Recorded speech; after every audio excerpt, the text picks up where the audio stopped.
Remember the Brady Bunch? Back before our money was broken, you could have one parent working while supporting a family with 6 kids and a live-in maid. Oh yeah, and a dog, Tiger. What happened? I have directed Secretary Connally to suspend temporarily the convertibility of the dollar into gold or other reserve assets. So President Nixon in August 15, 1971, took the dollar off the gold standard so we could print more money, so we could steal your wealth. And the reason that he decoupled gold from currency was to pay for the Vietnam War.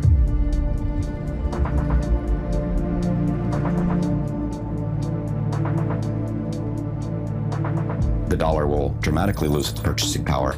The more they print, the more it gets diluted. And with Bitcoin, you just can't do that. And so people who understand the concept of money supply being the driver of inflation, then they'll understand why Bitcoin is superior. So a single politician with the ability to print money can turn employees against employers, can turn the customers against the vendors. They can turn every industry against every other industry. They have people rioting in the streets. And typically, the people don't realize that it's the government that's created the distress, and they blame the shopkeeper or the policeman or the person in the streets for causing their problems. And so you have unnecessary violence. You have human tragedy. Businesses collapse, families collapse, people lose their lives. And it's all because the economy is, in essence, collapsing because the energy is being drained out of the currency. There has been so much damage caused by broken money over the last 50 years, and more people are feeling left behind. If you work for a living, you're paid a salary, you're kind of a slave. Well, that's a harsh word, it makes us uncomfortable. But it's true in the sense that you're given a certain amount of money for your time and effort. Therefore, you don't have time for creativity and innovation because you're just doing your job, just punching your ticket. Well, part of that is because your money that you're paid gets less valuable every day. We've been sold a bill of goods that inflation is good for us. That's nonsense. Why should the devaluation of my hard-earned money be good for me? That doesn't make any sense at all. Who it's good for is the people at the tippy top. How in the world are they going to get ahead if they're operating on this system that doesn't preserve their energy and their work and their time? So it seems like we're all getting rug pulled. I have a sneaky feeling it's inflation that's taking advantage of us. But what exactly is inflation?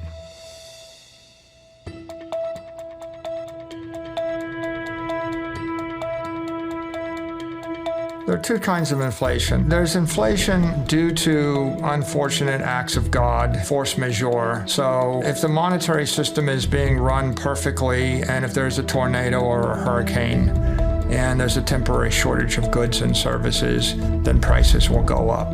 And so that is physical inflation. But there's another form of inflation, which is monetary inflation, and this is much more common.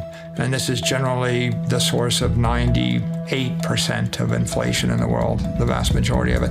And that's when all of the goods and services and assets in a society are priced in a currency that is in and of itself inflationary. So if I price things in the dollar and I double the supply of dollars, the supply of houses doesn't increase, but the supply of dollars does increase, therefore the prices will probably double over time. Typically, especially if you're going through a hyperinflation, wages do not keep up. They do not keep up. And so inflation eats into purchasing power. You can't buy enough to feed your family. The average income in this country is now $5,000 less than the average cost of living. So the cost of basic human needs, food, shelter, and transportation is now $5,000 more than the average person makes, which means if you're in that category, which is most Americans, you now cannot make ends meet. Here in the United States, they target 2% inflation. They're literally saying we want to steal about 2% of your purchasing power every year. And then we have years like this where the inflation rate is 7 or 8 or 9% higher than normal. That means they're just stealing our purchasing power even that much faster. So there's no honest unit of account for them. It's just a credit-based system. They're just making different numbers on their spreadsheets, and they say, you know what, we're going to create this much more credit this year. We're going to destroy this much more purchasing power. And it's the citizens of the country that pay for that. We're paying for our government to make irresponsible decisions. So yes, I think that's very immoral. At this point, it's getting very difficult for people to catch up. We're seeing more people working multiple jobs just to make ends meet. We see more dual income households. There's less households where you just have one person that works and one person that stays home and runs the household and the family. Now everybody's working. So let me get this straight. We take our God-given talents and work really hard, and our money buys us less and less every year? I don't like the sound of that. So how does government create money? We print it digitally.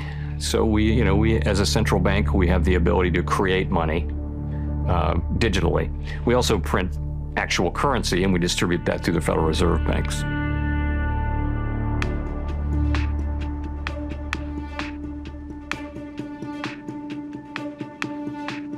The current financial system was built for the elite. It was built to ensure that those that control institutions and have a vast amount of money can make even more profit at the expense of regular citizens that are from the working class. The current financial system was designed to promote the wealth of a minority, which is why that minority tries everything possible to discourage people from using Bitcoin, because they know they will end up losing that privilege they have been carrying for centuries. So we can't trust money to tell us accurately how much value we create. So it's not hard to see how we go from this to a world where a lot of people just don't even know how much they are worth to the world. And that makes it easier for the bullies of the world to step in and say, you know what, we'll tell you how much you're worth.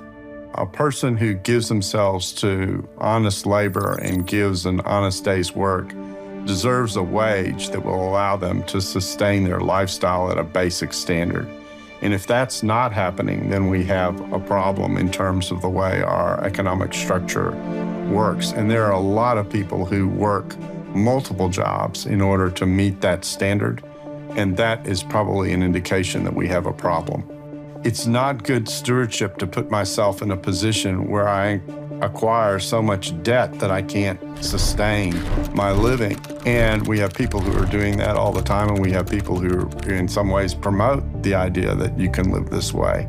The incentives exist for the Fed to provide extremely cheap credit to banks and for them to mark it up a little bit because it's profitable for them, and then to offer that credit pretty cheaply and essentially create, debt slaves or indentured servants out of every American and anyone else around the world that they can lend to that is plugged into the Western banking system. That's just the incentives of the system that we have today. So was our monetary system designed to siphon away wealth from the working class?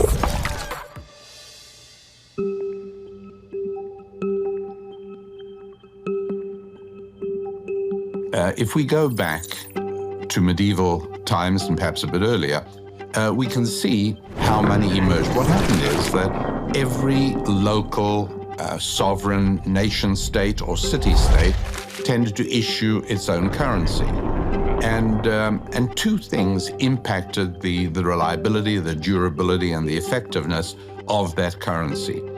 One was whether the issuer of the currency, whether it was a nobleman or a king, or whether it was a constituted government, whether they could, to use the phrase from Isaiah, to resist the temptation to dilute the currency.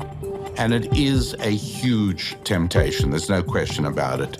I like to use a silver dollar as an example. So when this dollar was created, right, it was worth $1. As a matter of fact, for a while, you could take a U.S. silver dollar note and exchange it for $1, right? So this used to be $1. Today, I just checked, and it takes $38, paper dollars, Federal Reserve note dollars, to buy $1 of silver. That gives you an idea of the destruction of the purchasing power. And it's why we're seeing today in the post-lockdown world all the central banks around the world printed tons and tons of money. And that just doesn't make any sense. And so people say, well, why are housing prices going crazy? And why are food prices going crazy? Well, it's inflation. It's actually not really inflation. Inflation is when there's excess demand for limited supply, so the price rises. This is currency devaluation. So weights and measures were the way in which you'd say, if I got a pound of something, I'll give you a pound of this, or the equivalent. And there's a real warning in the scriptures, Deuteronomy, Leviticus, especially in the Mosaic Law, and then later in the book of Isaiah, the book of Proverbs, that talk about things like, and they use a lot of metaphors, like diluting the wine with water. I mean, how is that for an image of inflationary policy, where you inflate the amount of money in the economy because you have control of the printing presses? Unfortunately, as governments abandon all morality with respect to preserving the value of the currency for which they exercise control and responsibility, it's increasingly impossible to count on that kind of stability. And in that light, we think in terms of whether Bitcoin is an investment vehicle or whether it is an exchange vehicle, or maybe we have to look at it as both.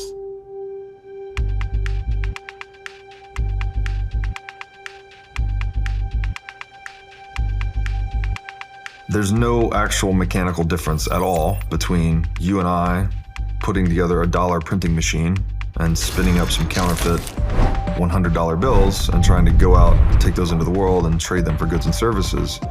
There's no difference in you and I doing that and what the Federal Reserve does by the trillion. It is one of the core contributors to the rich getting richer and the poor getting poorer. The particularly egregious thing about fiat currency is that it can cover up theft in the name of policymaking, whereas electronic currencies based on algorithms can't do that. If you think of the average citizen, it is very hard to plan your life. If I don't know what the central bank is going to do next month, let alone a year from now, 5 years, or 10 years from now. I use the example of baby boomers, right? Baby boomers, when we were young, we thought $500,000 would be a perfectly good amount of money to retire on. And now, suddenly, it looks like $500,000 is nowhere near what you really should have to retire on. Well, the reason for that is the systematic destruction of the purchasing power of those dollars. So that makes all baby boomers and all citizens more dependent on government. And that's very good for government. So not only are people unable to retire, they can't even get their life started.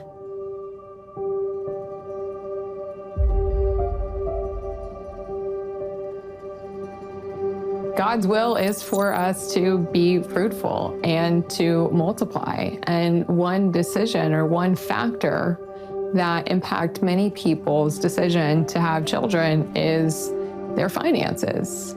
And the state of our economy has really devastated, particularly young people's savings.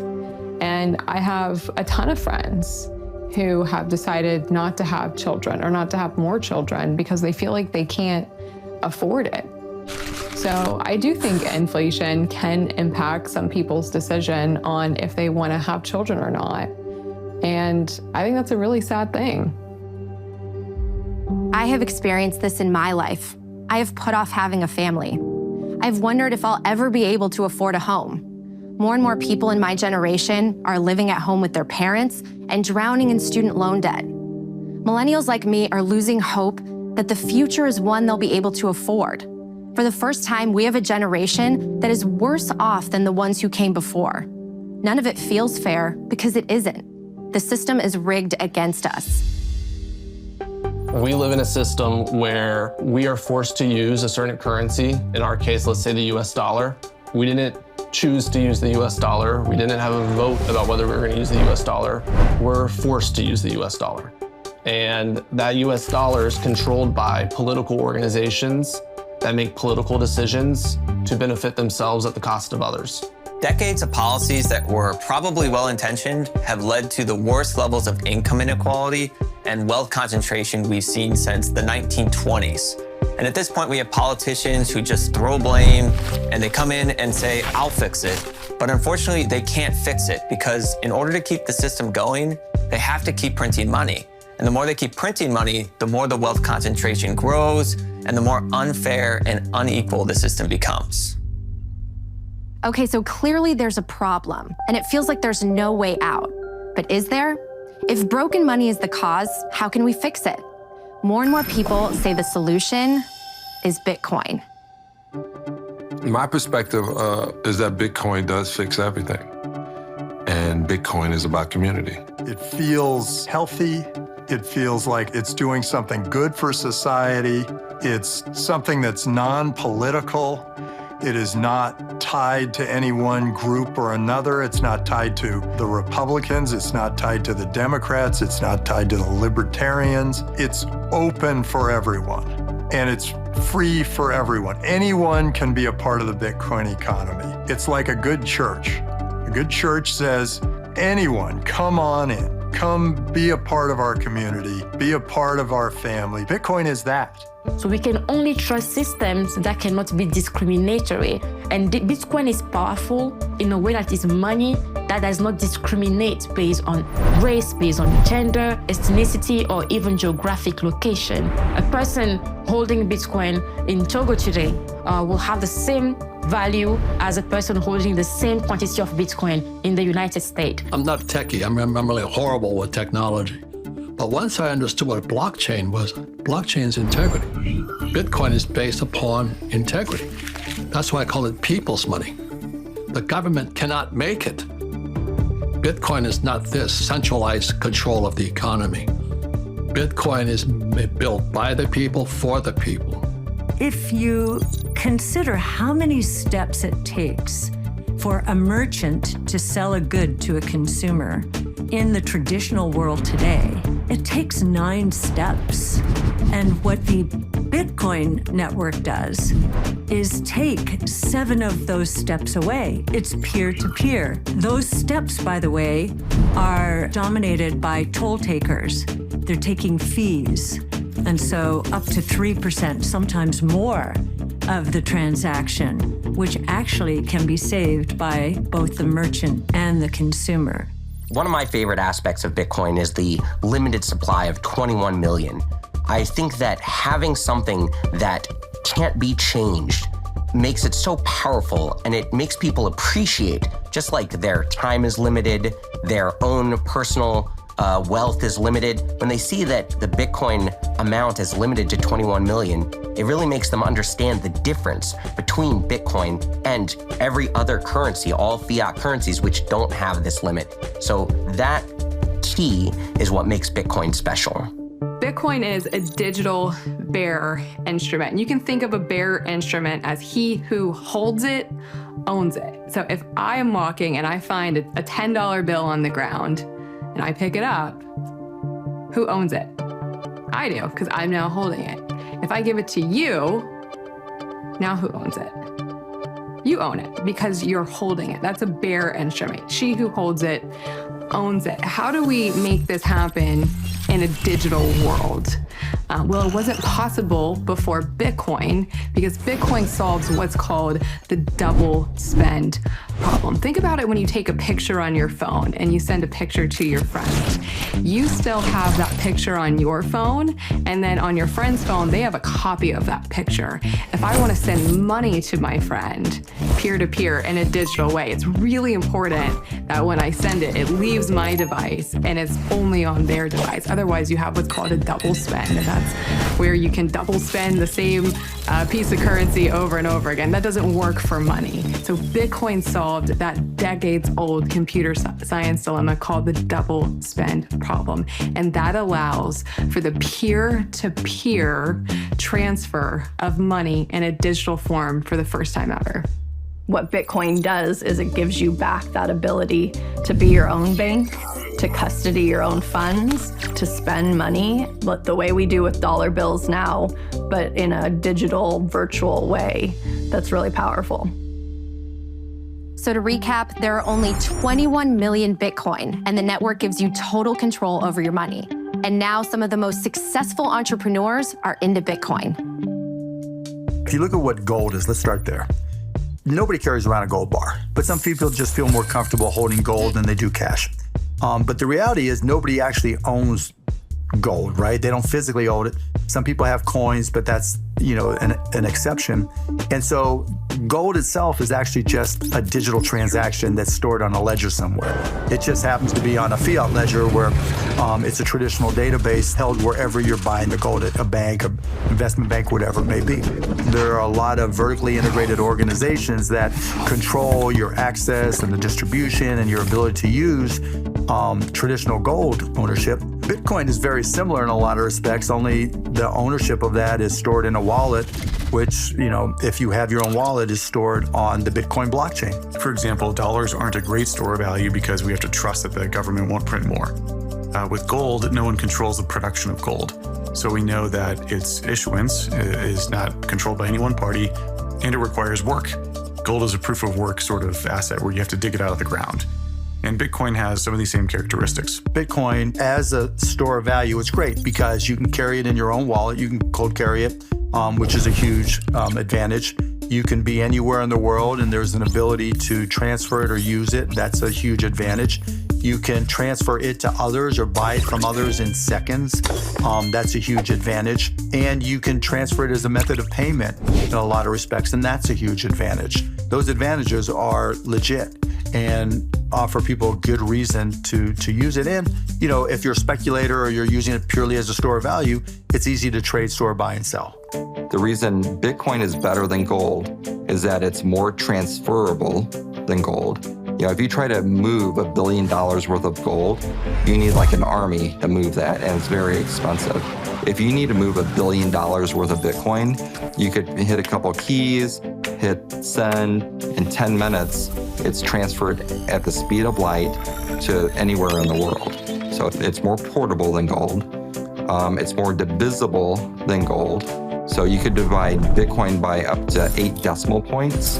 So the smallest unit is called a Satoshi. So it's more divisible. If you try to divide a bar of gold or a gold coin to go pay for Starbucks, you can't do it. So more divisible, more portable, and it's more verifiable than gold. It's hard to verify gold. Bitcoin is easy to verify. You just type the key into a blockchain explorer, you could verify that you're Bitcoin. So to get this straight, Bitcoin is a digital asset that moves through the internet without a third party like a bank or credit card company approving the transaction. All right, let's go a little deeper. You've probably heard of the word blockchain. So what is a blockchain? Blockchain just refers to a ledger. So the Bitcoin blockchain is a digital ledger of transactions where all the computers on the network have to agree to add a block to that ledger. So it's a chain, essentially, of blocks that each contain a list of transactions on the Bitcoin network. And the whole community, essentially the whole network, verifies that those transactions are accurate. The idea of a digital ledger will make more sense if we get a clearer picture of how ledgers work. The ledger is nothing new.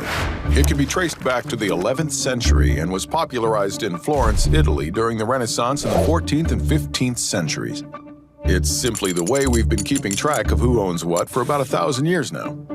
For example, when you deposit money in your bank account, you have a credit on the right side of the ledger. The bank has a debit on the left side of the ledger because they owe you that deposit when you want to withdraw it. Easy enough. It gets a bit more complicated when you want to buy something with the money in your bank account. Now the bank and the store have to reconcile your bank account with the store's bank account to move the money because they each have their own ledgers. And your ledger has to reconcile with their ledger, which can take a few days, or up to 30 days as with credit cards.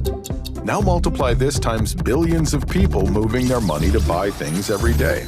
And remember, the banks on both sides take a fee. All these transaction fees add up to trillions of dollars each year. That comes out of your pocket and the store's pockets. The beauty of Bitcoin is that it's one universal ledger that's updated and distributed around the world every 10 minutes. Best of all, it requires no middleman like a bank, which gives you complete control of your money. So now that digital ledgers make sense, you might be wondering how you keep your Bitcoin safe on the blockchain. The way that I would describe storing your Bitcoin on a blockchain is like a locker system. So at your high school, you had a locker, and your locker had both a public address, so my locker was C19, and I can give that address to everybody. Hey, go put this envelope in my locker, C19. That's my public address. But only I have the key, the private key, to open that locker and move stuff from one to another. So securing my Bitcoin or cryptocurrency would be the same thing, where you have this blockchain, which is like this digital locker system, and there's a public address, and everybody can know that address, and anybody can deposit into that address. But only I have my key to unlock that. And where you're storing your keys, there's typically some secret phrase that you need to keep in a safe place, which is what's used to create your secret key. The way most people store this is in what's called a mnemonic phrase. And you've probably seen this where it's either a 12 or a 24-word phrase typically. And each of those words comes from a specific word list. And when you stack those words together, 24 words is the number most people use, which corresponds about to the number of atoms in the known universe. And so we're storing a tremendous amount of randomness there that makes it computationally impossible to break into. And that's the piece you need to keep safe. Okay, that was a lot to throw at you, so let's try to keep simplifying it. Bitcoin might seem complicated. At the same time, I'd argue it's way less complicated actually if you look underneath the hood to figure out how banks settle transactions. But most of the people don't care, right? In traditional finance, you hit the button, it goes somewhere and it just ends up in my wallet, and nobody asks how it got ultimately from point A to point B. Bitcoin is new, and I get that people have more questions ultimately about it, but over time, I feel like the trust in kind of the Bitcoin blockchain, as well as the longevity of the technology and how, the software has been up and running for so many years, people stop asking the question. It'll become very normal. To sum this up, let's just hear a simple definition of Bitcoin. So what is Bitcoin? Bitcoin is a piece of software that allows two parties to exchange value over the internet in a transparent and trustless fashion, as easy as sending an email. So we're free to send Bitcoin through the internet as money without permission from any government or bank. But you might be wondering what the difference is between Bitcoin and the CBDCs you've been hearing about. What a CBDC is central bank digital currency. Now, what it is they're trying to take, and when I say they, I mean central banks and the government, are trying to take the concept of fiat currency and digitize it into a digital dollar. Now, the challenge with this is that allowing the state to create these central bank digital currencies, it is creating a mechanism by which the government can surveil every single transaction that an individual makes. And not only can they surveil these transactions, it allows them to turn off your bank account if you start doing something that they disagree with.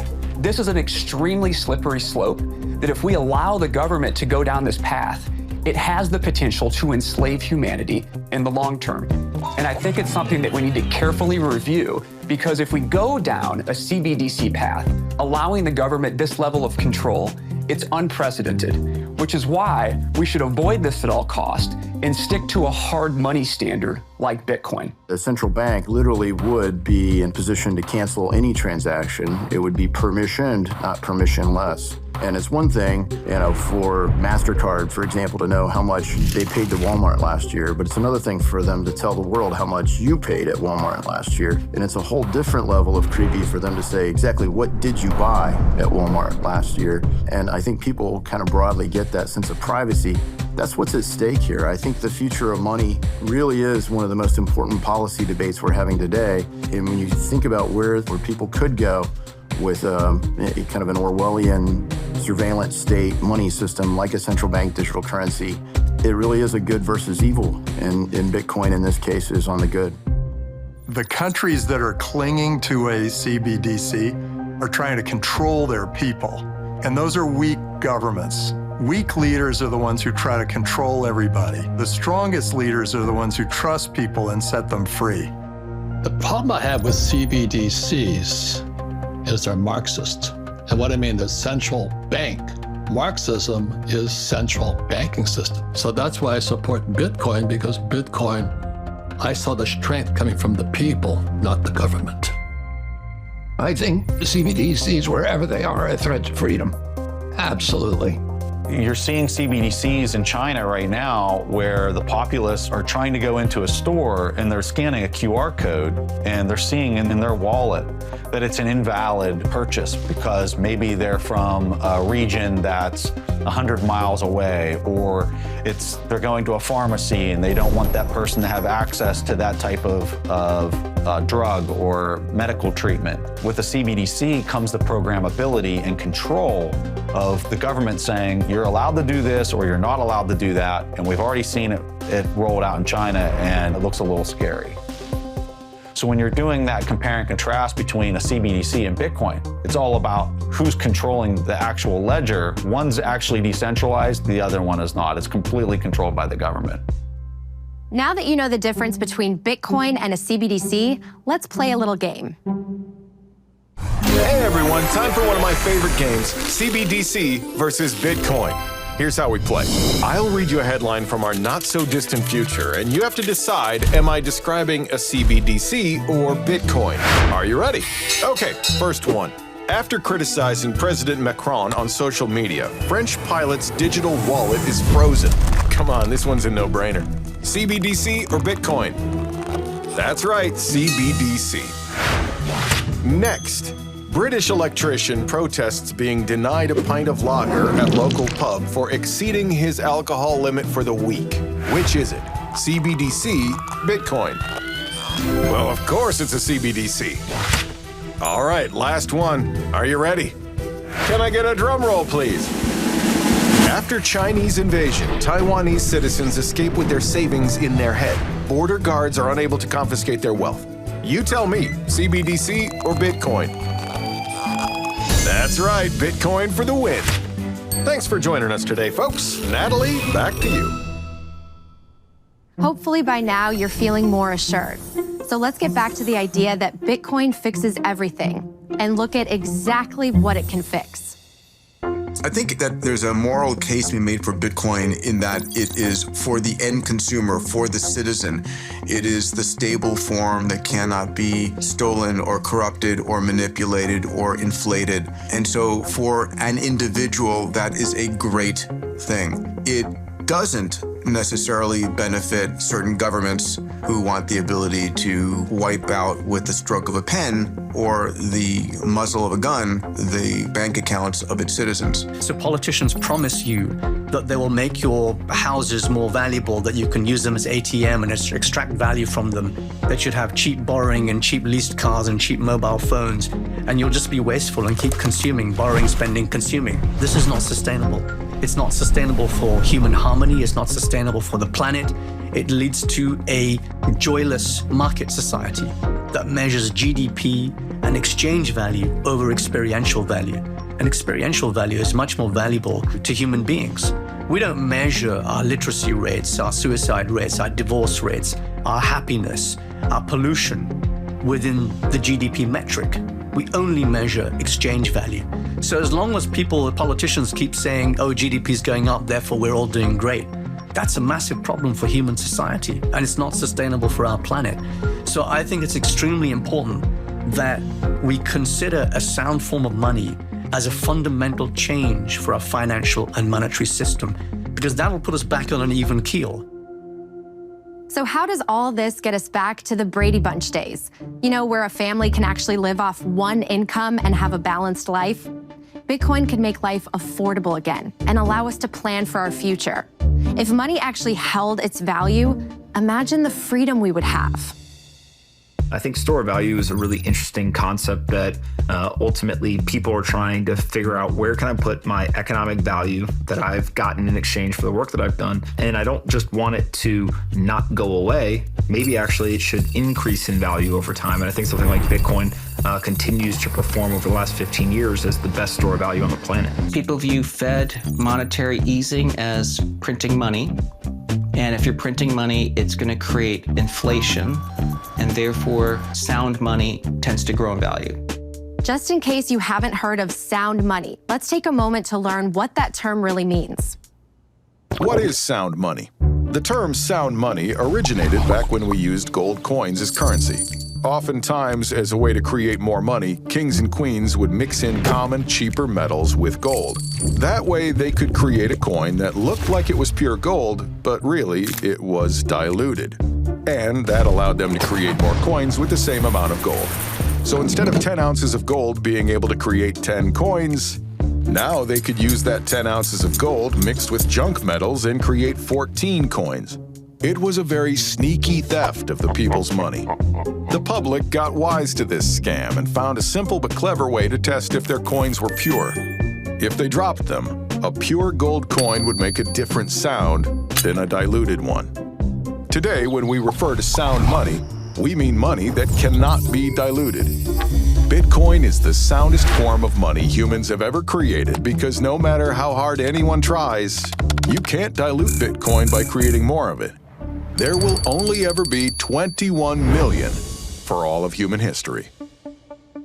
So because Bitcoin can't be printed out of thin air, it gives us money we can trust. And what's more, it's inclusive and open to everyone around the world. You know, if you are one of the 50% of the planet who does not have a bank account, you are shut off from the global economy. You can't go shopping on the internet if you don't have access to a credit card or some form of digital payment. So there's a huge amount of people around the world that are frozen out of the financial system and the ability to improve their life circumstances. Bitcoin, it is designed ultimately to replace both the monetary system and the financial system. It is a math-based system where at its core, it is trying to remove politics from money. The beautiful part about that is that anyone, anywhere in the world can use Bitcoin at any time for any reason. No one can censor them, no one can stop them, no one can tell them that their use of money is wrong or not allowed. No one is going to change the rules on them halfway through, and everyone operates by the same rules. It doesn't matter if you're a billionaire, it doesn't matter if you're a president, it doesn't matter who you are. You have the exact same rights within the Bitcoin system that the person who makes $1 a day has. Do I believe that it can help people rise up out of poverty and give them opportunity to do business where they weren't able to before? Yes, I do. And it's certainly been the case around the world where people have gotten access to a financial system that they didn't have access to before. For example, talk about financial inclusion, for instance. The current financial system excludes a large amount of people from being able to access financial services. If you looked at a continent like Africa, one of the reasons they can't crawl out of poverty is because the currencies in every country in Africa they're either broken completely defective, or they're impaired, and they're continually siphoning economic energy from the working class and from the businesses in those economies into the hands of the politicians that control the corrupt currencies. You, in essence, don't really have any hope of accumulating wealth if you're paid in a defective currency and the currency is continually collapsing. Not only does Bitcoin allow people to be their own bank, it is the only form of money that gives us digital property rights. Bitcoin is very transformative because it gives us a new set of building blocks. We don't know all the things that we can build with those building blocks, but what we do know is that it solved maybe the oldest problem in humanity, which is how do I secure my property in a way that can't be stolen? The ability of a person to have full rights to the money that he has earned, that he has brought into being, without interference of any more powerful entity, whether it is a band or a gang or a government or anything else that could use force against him. That's a huge advantage and a huge asset. Coming from the former Soviet Union, my parents brought my family over 1989. I was 7 years old, along with my sister, and we left the Soviet Union because many people know it was a very oppressive regime. Things were scarce, goods were scarce, people weren't really free to do what they wanted, information was very strictly controlled. So what I found out is that when we left, the government was able to exchange about $100 per person. For my family of four, that meant we left with $400 in our pockets. And that's all we could take with us. Otherwise, our option was to exchange these Soviet rubles on the street, which basically had no value. Had we had Bitcoin back in the Soviet Union in 1989, we could have actually taken our hard work and everything that we had done with us, that value that we earned. If you show up at the airport with all of your money in any other nation state, they either arrest you, they send you home, or more likely, they take your money and send you home, right? Try to walk through an airport in most countries with $1 million of gold in your backpack and see how far you get. You can't even walk through with more than 10,000 of anything. Governments have captured the capital of their citizens, and if they can force you to use the currency while they've got the capital captured, they can simply seize as much of your capital as they wish by debasing the currency more aggressively. Bitcoin reverses that balance of power because now for the first time, you could actually store your capital in a hardware wallet or in a set of private keys. And you don't have to move it physically through the airport or on a ship. You can actually move it through cyberspace with 12 words. You can send all the digital capital in the country over a WhatsApp message. There's a famous phrase, an armed society is a polite society. When the citizens are disarmed and the government's the only entity with the guns, then one person can simply steal all the property. And when 95% of the citizens are starving to death, that's not a problem. As long as 1% of the people have the guns and you feed the 1% with the guns, you could still control the country. And that's what happened in many nations, in North Korea, in Cuba, in Zimbabwe, etc. Bitcoin economically arms everybody. Like for the first time in history, you can fight back. You actually can store your economic energy and protect it with cryptography in a 300 exahash wall of encrypted energy, and no mayor or governor or country can seize that from you, no matter how much weaponry they have. And what happens then? If I can't take it from you by a force, I have to negotiate with you. And that means instead of just losing everything, I'm going to try to sweet talk you or negotiate you into giving me half. And we call that tax. If we want to get people out of poverty, we need to give them property rights. We need to give them savings that is theirs. We need to give them a way to build wealth, to build businesses, and to keep that wealth and to pass it on to their children so they can build more wealth. And that is what Bitcoin provides. Bitcoin enables digital property rights for the first time because it's the world's first digital fair instrument. It allows people to have not only ownership, but control. But what also is essential to a free society is economic freedom. If you don't have the choice of how you spend or save your money, you don't live in a free society. Before cryptocurrency, you needed a bank to allow you to build something and put it on the internet. But now we have money native to the internet, which allows the whole world to participate in a global economy.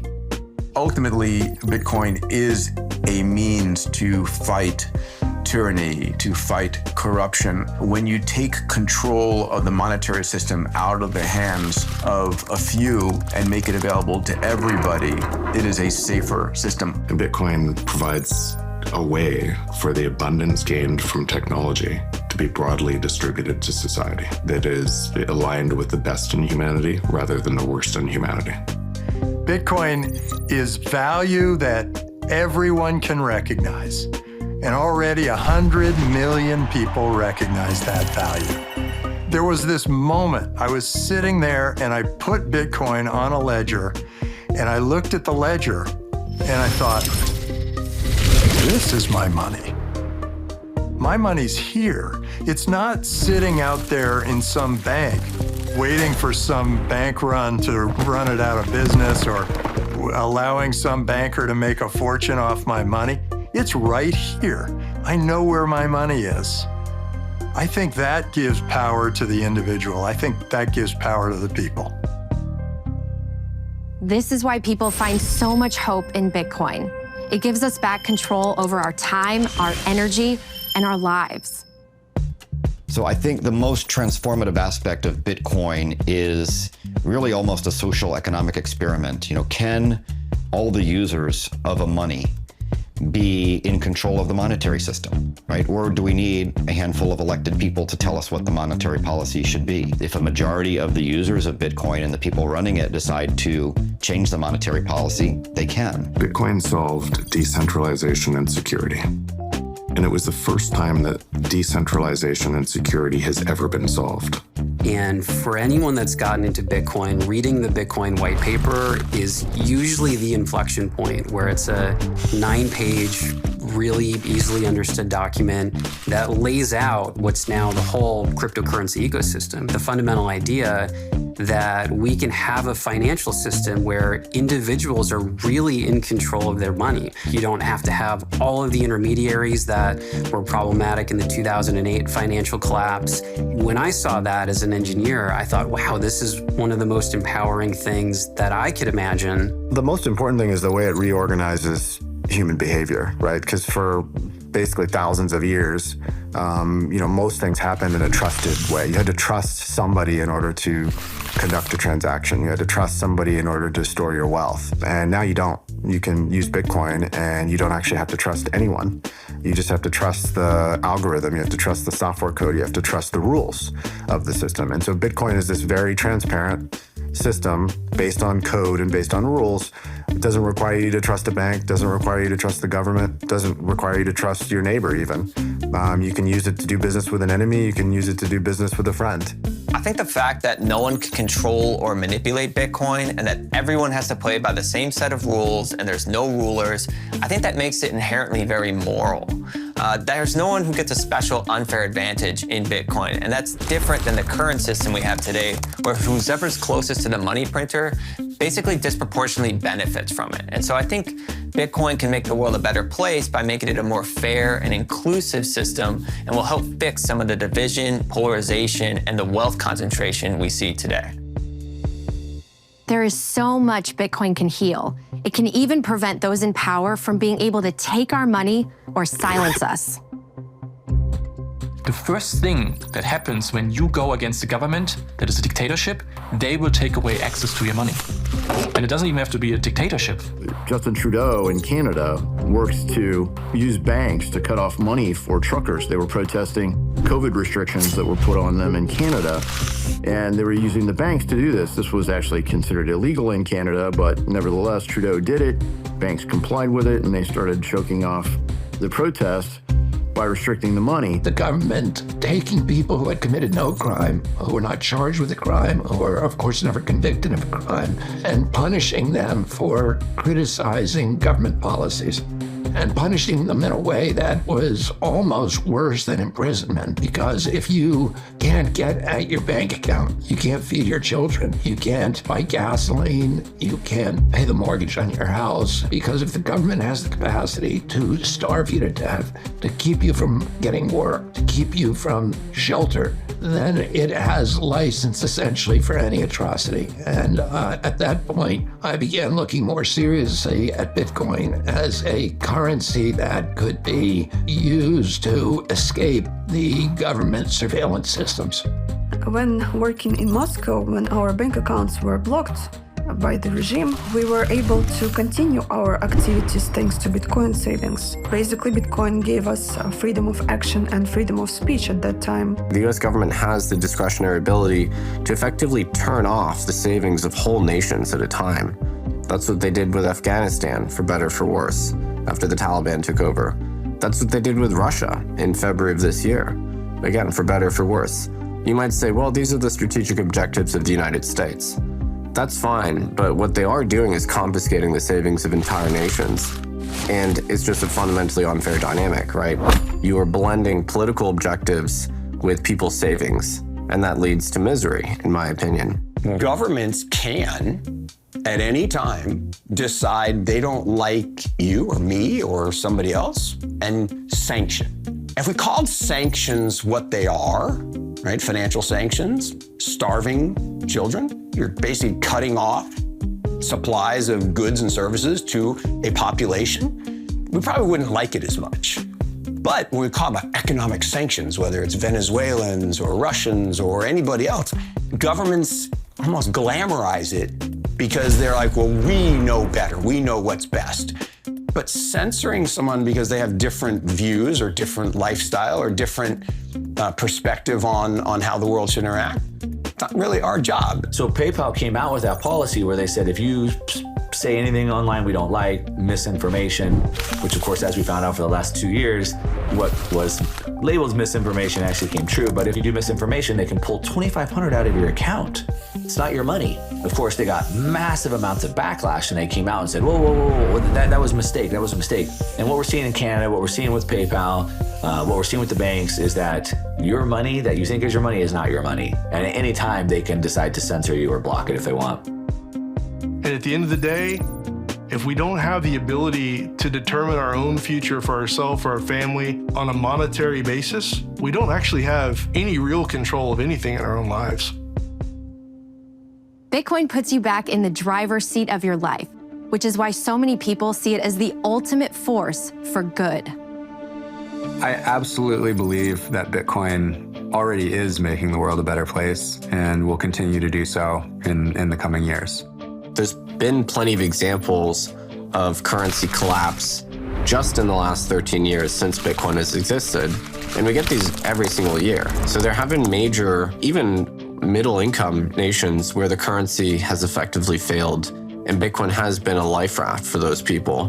When the war in Ukraine broke out, I had friends there on the ground trying to help some folks that were stuck in bomb shelters, delivering food and water. And they asked us to help them monetarily, try to help them buy more supplies. On a Saturday night, the only way to get money into Ukraine was Bitcoin. There's no other technology that can cross borders outside of banking hours. So we were actually able to use Bitcoin to send it over there and get local currency to people on the ground and to affect humanitarian aid. And I was really blown away because Bitcoin was the only thing that could solve that problem. And in times of war, all philosophical resistance to things like Bitcoin goes out the window because it doesn't matter. If it solves your problem, you're going to use it. And that's what makes me really excited about it, because there's so many problems in the world and those people really need the Bitcoin.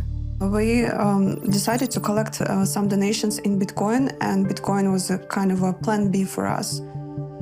The very concept of Bitcoin is tightly connected to the concept of financial freedom for everyone in the world, and give understanding that Bitcoin is a significant tool in a fight against global evil. You know, when people go to protest, whether it's in Uzbekistan, in Russia, or Belarus, or Ukraine, or somewhere, it's important that you know that you have financial tool which cannot be turned off in the moment when you need it, when you need to be able to fight for your freedoms. And shouldn't be naive thinking that someone in your country would not abuse the power. One day it could happen. You have to be prepared. Where you see Bitcoin expanding really fast is actually nations that need it the most. Right? So why El Salvador is a natural is because they're most punished. They're furthest away from the monopoly system of money today. And so nations that have always seen either hyperinflation or dictators, and what you're seeing is those populations race into this open monetary protocol, and nobody can stop them. It is freedom. These are places where the government has failed in some sense. And so a lot of critics think, oh, well, you know, Bitcoin is just something that, you know, rich Westerners like, and it's a tool to gamble with. But really, the on-the-ground adoption is happening in places where people actually need it. And I think that's an extremely telling early data point. And so, like, if you live in Nigeria, Nigeria has among the highest Bitcoin adoption rates in the world, like more than 30% of people use it. It's actually a very useful tool to do peer-to-peer transactions. Bitcoin, when you look at its alternative as a money where you don't have to trust anyone, and you can move it across countries, you can send it to your family. I've heard tons of stories from Argentinians on how they use Bitcoin to get around capital controls, to get around, government restricts the ability to move dollars in and out of the country, and Bitcoin is this fantastic alternative for that.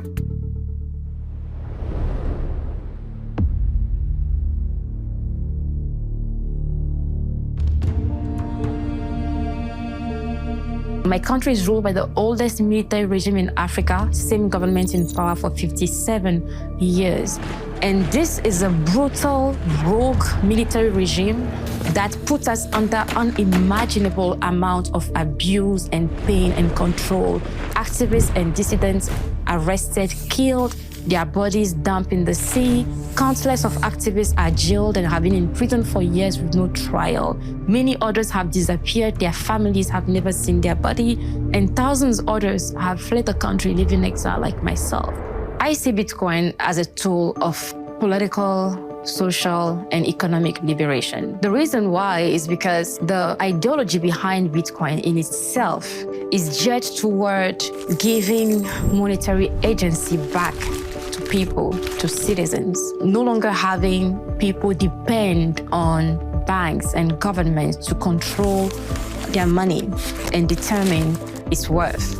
We are also in a situation where, as citizens of our nation, our money is worth absolutely nothing outside of our borders. So when I see Bitcoin, I see it as a tool that can allow us to put an end to this continuous colonial system that has maintained our countries and our people in bondage. The goal of my activism is to eventually get to a point where my people can live freely and in dignity. And that cannot be attained without financial freedom.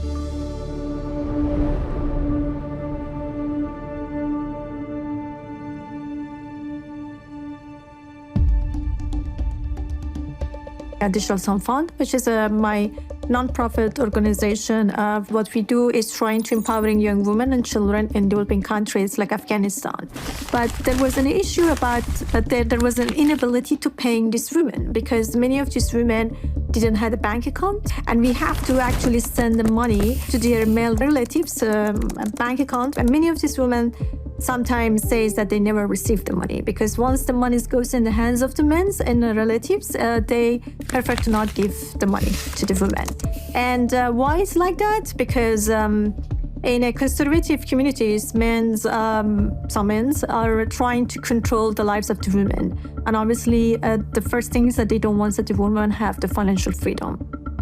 So we heard about Bitcoin, and we thought, wow, we can use Bitcoin and send to the women directly, and they can have control of their own finance. That was interesting, and we deployed a Bitcoin wallet within our system. We created a user-friendly platform that was very easy for them to find where their wallet is, how much money they're making, and what they can do with this money. Bitcoin has helped us bypass the physical and social barriers. If you have cell phones and smartphones and you have access to internet, you can have your bank with you everywhere. And that's why I think that the magic of the Bitcoin is.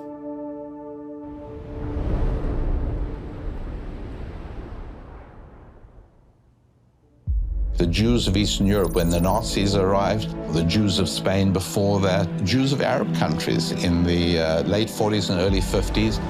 Jews were thrown out of Syria in huge numbers, thrown out of Egypt in huge numbers, with nothing, literally with nothing. Gosh, if they could have taken their digital wallets with them, what a beautiful thing that would have been.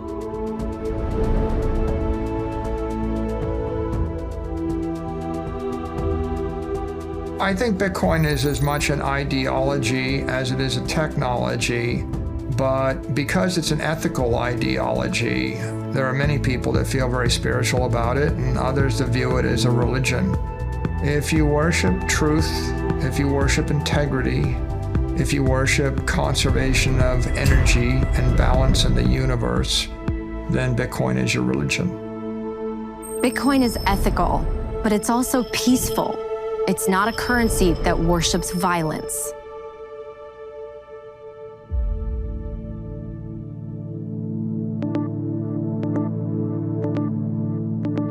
From a political standpoint, you have politicians on both sides, Republican, Democrat, it doesn't matter, that are aggressively trying to vote resources, financial resources, into their local jurisdictions in order to support this war machine that's happening. And that's the game of fiat currency where nobody is pegged in operating off the same rules, the same rule set, which is supplied by Bitcoin. It supplies this global rule set that nobody can manipulate, cheat, or take advantage of over the expense of other players in the global game. And that's why Bitcoin's so different. And that's why Bitcoin solves this massive problem that has been wrought throughout history between humanity and violence. Fiat money is used to fund wars. We've spent $8 trillion on regime change wars over the past 20 years. And all those wars made America less safe and less secure and less rich. There was almost no debate about those wars beforehand. What do we get for those wars? Iraq is now worse off than we found it. We killed more Iraqis than Saddam Hussein. We killed between 670,000 and 1 million Iraqis. Iraq is now instead of a nation, it's an incoherent battle between Shia and Sunni death squads. We created ISIS in the spillover war into Syria, and we drove 2 million refugees into Europe, and we destabilized every democracy in Europe. That process ended up with Brexit, with breaking up the European Union. The riots that we're now seeing in France are a direct result of that surge of immigration that was driven by our wars. So the taxpayer would never agree to fund those wars in advance. And the government doesn't want it, politicians don't want to go to the taxpayer and ask that permission. It's much easier for them to just declare the wars and then finance them by printing more money. But ultimately, the people who pay for that money are the middle class, and they pay through the mechanism of inflation. So when the governments print money, it has the ability to fund the military-industrial complex and create tremendous reckless spending. So when you look at wars throughout history, that's a very, very profitable thing. And central banks can print money to fund both sides of the war. As a person who was flying attack helicopters in combat, there was almost every single flight I went on, somebody that was being shot at, injured, killed. Providing that support for people on the ground was an extremely humbling experience to just see how destructive human beings can be towards each other. When you go far enough upstream as to what's driving this behavior, why is this even happening? I personally arrived that it's the money that's causing this to happen. And there's probably nothing more important for me in my life than trying to make sure people can understand that there's a better way to conduct exchange. And there's a better way to get along with each other than to have a trusted ledger that nobody can manipulate or change. We need to make war and fear less profitable. That's the real layer 2 solution that we need on top of Bitcoin. It's us, not code on a blockchain, but a human society that makes nonviolence and kindness more profitable than exploitation and greed.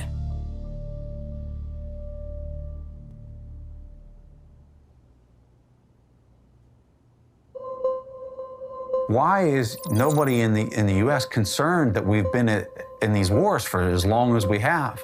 Why isn't anybody asking about the cost of this? Just not even human life, but like the financial cost. And the reason why is because it was always paid through debasement. They didn't know they were paying for it because the bill was pushed way out into the future through the depreciation of the currency itself. And so it just didn't seem like there was a cost. And so it's not just the US that pays for their armed conflicts this way, it's every fiat-based nation state that pays for their armed conflict this way. If you move to a Bitcoin standard, all of a sudden, you can't debase the cost of conflict away. And Bitcoin, conversely, is the currency of peace. If you actually have to go to a population and ask permission to wage war, in most cases, they're not going to give you that permission.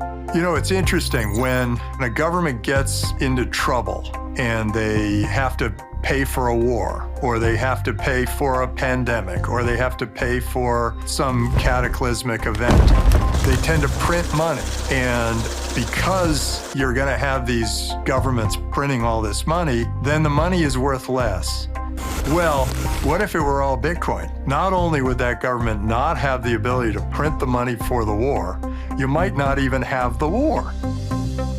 So many people see a world where Bitcoin reduces war, makes it unaffordable, and incentivizes us all to love and serve one another.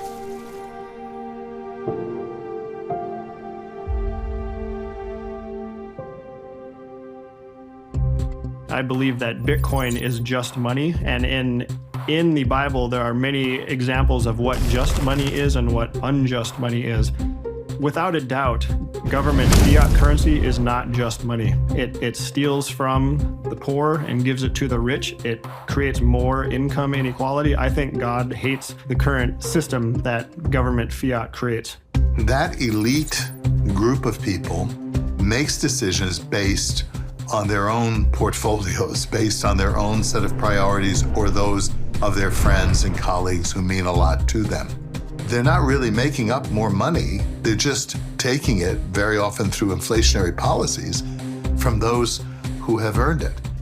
It becomes a system of great injustice and even theft. The United States government has been printing money like crazy. It's the dream solution. It's a way of stealing money without being caught. And, spending other people's money is fun. That's all there is to it. It's one of the best reasons to go into politics. You get to spend other people's money. And most voters are not aware that as prices go up, reflecting profound inflation, that this is the doings of an immoral government that is literally stealing the bread off your table. So inflation is theft. It steals from us right under our noses. And sadly, the way people keep up with inflation is to max out their credit cards and take on more and more debt, which only creates bigger problems.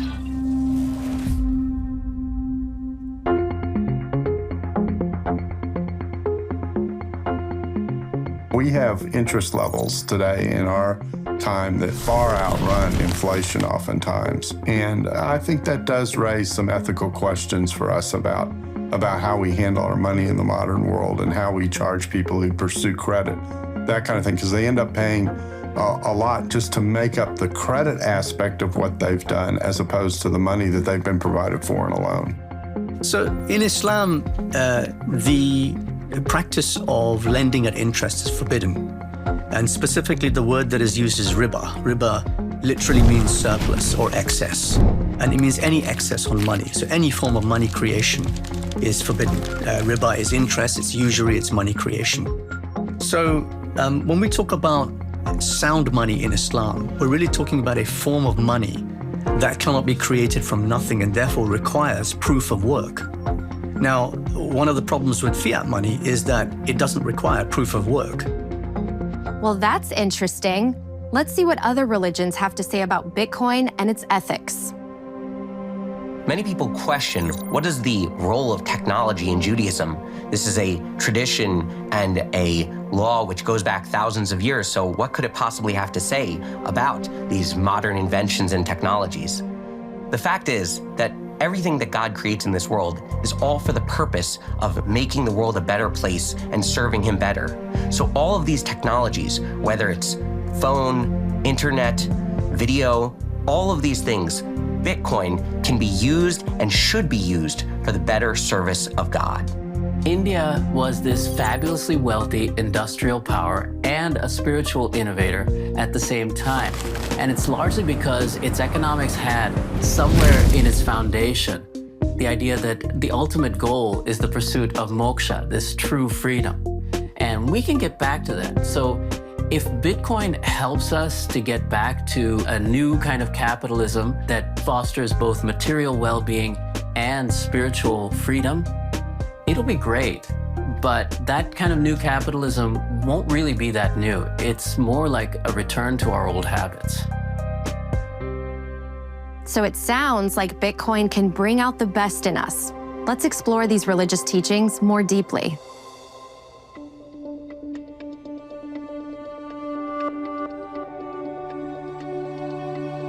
When it comes to Judaism being compared to a blockchain, there are so many points that we can look at. Besides the word chain itself, the transmission of Torah and Judaism through the generations is called histauchalut, a chain of descent from rabbi to rabbi and generation to generation. So what every individual can do is study Torah. They become their own full node. They can validate all of the laws and all of the customs and traditions.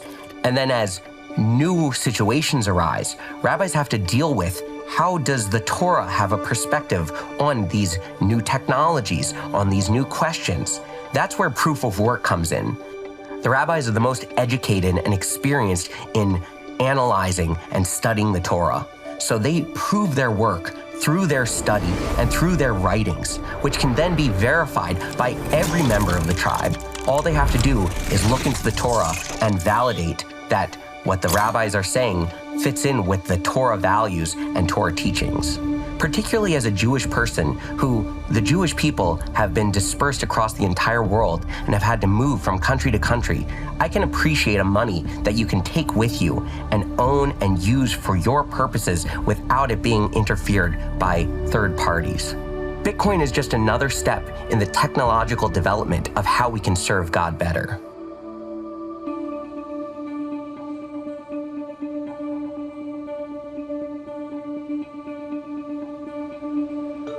Buddhism itself is a decentralized system. In fact, it's the only faith that I know of where the founder himself said, don't trust anything I say on faith. You have to validate it yourself. So what validation in Buddhism means is that you have to critically analyze anything that the Buddha himself said. So in a way, as a Buddhist, you're a kind of block validator where you yourself have to relive the Buddhist algorithm. Buddhism is really like an algorithm, a set of rules that the Buddha said, if you follow these, you will be happy and you will create a kind, benevolent, and fair society. And so that I find very parallel to the way that blockchain works, because wanted to create a system that benefits all beings, not just some select subset. Those things I think are very aligned with this idea of decentralization. So yeah, I think Buddhism is a decentralized religion.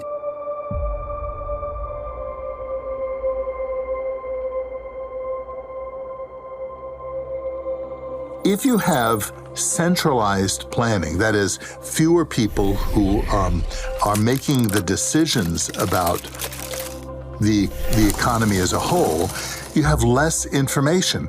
If you have a decentralized economy, what you have are more people, more inputs, more kind of connection to the reality of what's happening than you would have if you have a small Politburo, a group of policy advisors who are making these decisions, very often influenced by their own particular interests. So when we ask what the Bible says about money, the key thing is that money itself is not evil. Sometimes you hear people say money is evil. It's not. It's a means by which we manage our relationships and barter with one another with different skills and abilities that we have. What the Bible says is the love of money that is evil, that it is when it moves us towards greed, when it moves us towards covetousness, when it moves us towards avarice, when it feeds our pride, those kinds of things. That's when money becomes a problem. And actually, it isn't money that's the problem, it's how we deal with money that is the problem.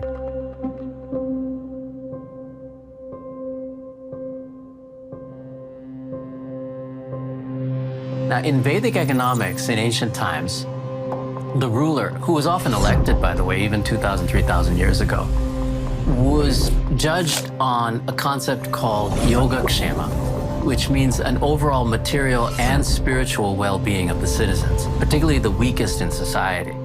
Monetary profit was considered just a byproduct. So fiddling with the money supply, though it might do some temporary good, means that we are ignoring a lot of the key metrics of what makes life worth living. One reason we print this money is to get people to go out and shop with it, or to take on debt at low interest rates so they can go out and shop with that. Now, I don't know of any religion or philosophy that says that the goal of human life is to consume to the point of death. So in a real sense, we are incentivizing something that goes against our basic morality, and I'm not sure how long we can continue to do that. The truth is, what we really are is divine beings who have taken human form in a material world that we manifest together for a meaningful purpose to be happy and free. That's the truth, and that's the foundation of Vedic economics. And Bitcoin has a chance to help us to see ourselves that way.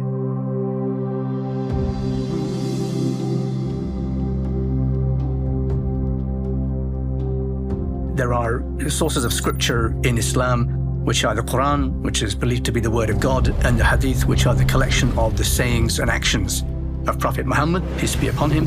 And there are two very famous hadith, one regarding price fixing and the other regarding monopolies.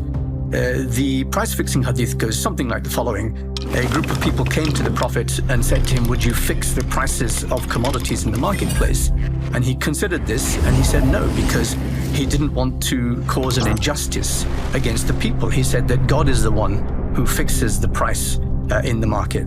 So this thing, I think, is very important because it tells us that a free market economy is one that is fundamentally a just economy. I think Bitcoin is the most Islamic form of money ever invented, and therefore, also the most Abrahamic form of money invented, because actually the three great monotheistic faiths share many characteristics in terms of justice and equality and fairness and dealing with one's fellow man. So I think that Bitcoin has those characteristics to be not just the most Islamic form of money, but the most Jewish and the most Christian form of money as well. And I think, therefore, it's a very, very powerful concept, and one which can completely overturn our understanding of the last 100 years of economic history. In a Bitcoin world, people would work together and be free and happy. If fixing our money could help us achieve that, imagine the kind of future we could build. I like to kind of think about how the story of Bitcoin is still being written. The chapter 1 started over a decade ago, and here we are, and we have no idea what kind of the final chapter of the book ultimately looks like. If you think about Bitcoin taking over the world, right, the Bitcoinization of the world, and you play that out to its last element, what could that last stage be from a potential perspective? And that is a world in which there is no other currency. All of the governments have dropped the dollar and the yen and the euros, and all there is in the world is Bitcoin. And it is the standard kind of payments mechanism for anything. A few steps before that is going to be central banks around the world adopting Bitcoin as a reserve currency. I'd actually expect that to happen. At the same time, when I started in this space, I thought this might take out centuries.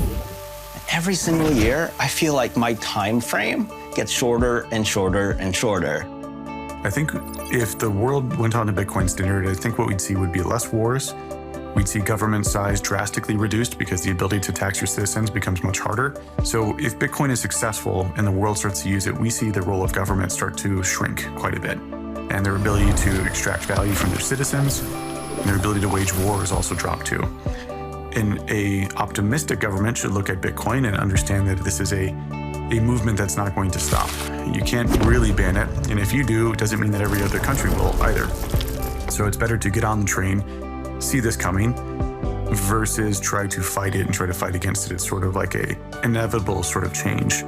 The things that are happening now are things that we were only dreaming of when we were, on our PCs in computer class in 1985. This is not just an advancement in technology or an advancement in computing or an advancement of a monetary system.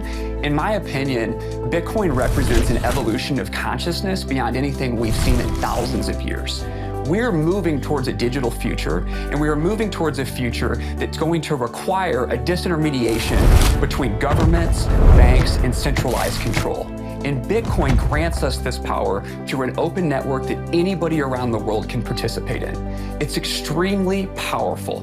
And if people adopt it, in time, we will see how we will put the power back in the individual's hands and disintermediate those at the top that are trying to control the human race.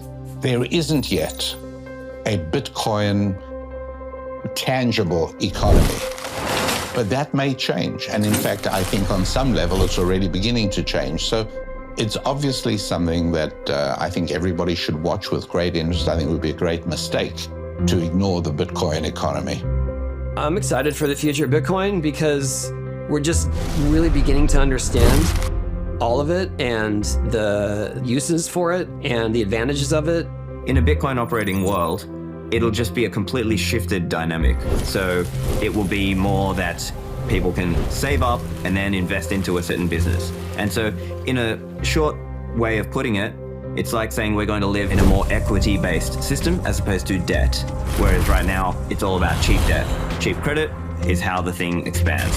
Whereas in the future, it will be more equity and savings-based. I'm a person who really believes that everyone should have the right to health care, right to a home, right to food, and so on. All the basics. We should all have our share of the Earth's bounty. And no political or financial system we've come up with has yet solved that problem for humanity, although we're getting a little bit closer. So the idea of putting it into collectively agreed algorithms that no individual can change is very, very powerful. So these things are happening all over the world. What I see in the next 10 years is that Bitcoin is flourishing, Bitcoin is solving problems for people in the places where they have the problems. That could be currency problems, that could be energy problems, that could be being able to escape from your country. And that growth is something we see every day. It's not shrinking, just like the internet just keeps growing, right? Lots of people ask, how long will it take for the world to be on a Bitcoin standard? Will there ever be a time where Bitcoin is the world reserve asset and the world reserve currency? I think that that's inevitable. I do think that's coming at some point, but I think we're still kind of a long ways away from that. And so maybe 5-10 years from now, I think lots of the world's government fiat currencies are going to dissolve, and that purchasing power is going to be transferred into either the US dollar, possibly the Chinese yuan, and certainly Bitcoin. And the world will be a more just, a more honest, and just a better place to live.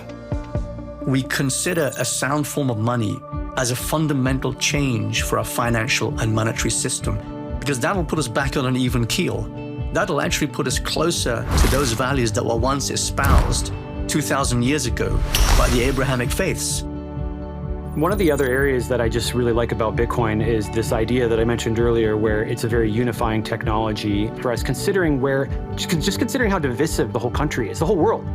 But especially in the United States, we're at each other's throats and we don't agree on anything. But now, all of a sudden, Bitcoin comes in, and you have Republicans and Democrats and conservatives and libertarians because they agree on Bitcoin, and they agree on Bitcoin because it reflects their values back at them, and they believe that it's the right path for us to move forward. So all of a sudden now, you have this base layer unifying technology that can really start to help us have conversations, because the worst thing that we can do is get into our echo chambers and not talk to the opposite side anymore. Now you have Bitcoin helping to unify these groups and put them in the same room and have conversations. And I think that's where progress can be made. Our money should reflect actual value creation and not be sort of given to us by a government that's just trying to manipulate the money supply to get us to shop when they want and go into debt when they want. As long as we're manipulated like that, we're not truly free. That's what we need as a change. And Bitcoin gives us a basis. It gives us a tool for creating that kind of society and that kind of economy. We're at a very transitional time in history. If you look back through the long lens of history, what we see is a repeating cycle of freedom, oppression, revolution, freedom, oppression, revolution, freedom, oppression, and it just goes through all of history. And I think we're at a point in history where that cycle could finally break. And I think it could break to one or the other side. And it's gonna happen in the next decade or two, and it's gonna be up to us to decide which way it breaks.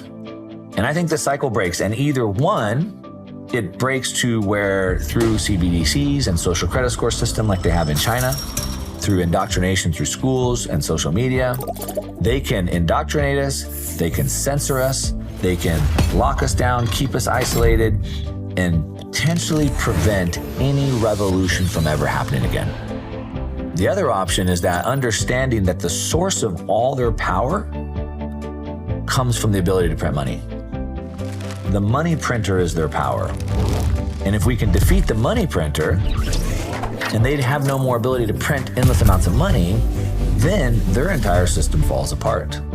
And Bitcoin is that tool that allows us to beat the money printer, defeat their system, and if we move to a monetary system that nobody can control, that system never builds up again.